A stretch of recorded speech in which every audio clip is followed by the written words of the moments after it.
To mortgage default professionals, both in the U.S. and around the globe, I'm Jim O'Rourke. Welcome to This Week in Default Servicing. First up in the news, foreclosure filings in the U.S. may jump 20% above the already record numbers from 2010. And which states make up the Big Five? Plus, Freddie Mac issues a rosy economic outlook report.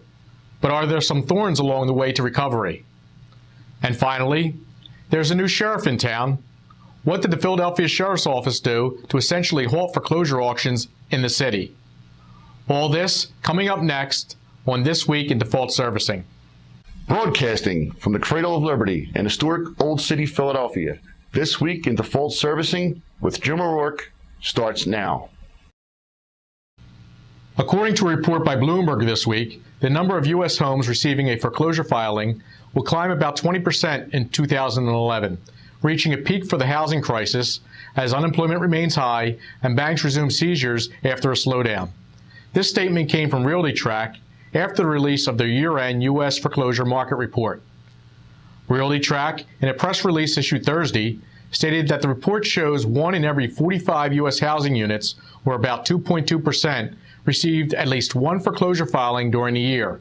This continues the upward trend for 5 consecutive years. Among the top 10 states in foreclosure filings, as a percentage of housing units in the state, were Nevada, Utah, Georgia, Idaho, and Colorado. The other 5 states in the top 10 were California, Florida, Arizona, Illinois, and Michigan.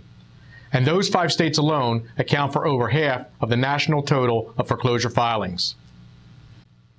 The headline reads, "A slow start to the new year, but better news ahead," on Freddie Mac's January Economic Outlook report. And there is much in the report to indicate improvement in both spending and consumer confidence. The report, out of Freddie Mac's Office of the Chief Economist, predicts a rise in several economic indicators, including real GDP, consumer prices, total home sales, and housing starts.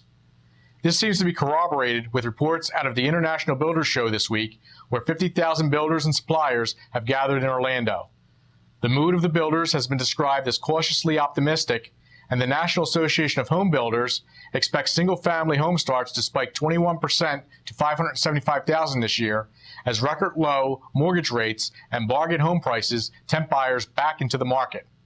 However, this may be overly optimistic, and the NAHB was dead wrong last year when it predicted 610,000 starts, whereas only 475,000 actually materialized. In fact, in Freddie's report, there was a drop of $500 billion in new mortgage originations from last year to a figure of only $1.05 trillion. This could indicate that any economic improvement may not spill over into home purchases and refinancings for this year. The Freddie Mac economist's outlook for mortgage originations in 2012 isn't much better, as they are predicting just $1.15 trillion in originations. This remains way off the number of over $1.5 trillion of originations in 2010, and a high of $2.4 trillion back in 2007. In Philadelphia, Acting Sheriff Barbara Deely was appointed in late December by outgoing Governor Ed Rendell to replace longtime Sheriff John Green, who recently retired after 23 years in office. Deely had served as Green's second in command, and the Sheriff's Office has been under the microscope for possible gross financial mismanagement since last year. Last week, Sheriff Deely suspended 4 employees involved in sheriff sale transactions, cut ties to longtime vendors, and suspended foreclosure sales for 50 days as she takes steps to address problems in her office. The Sheriff's Office has an annual budget of about $13 million, but manages tens of millions of dollars generated through court-ordered property auctions.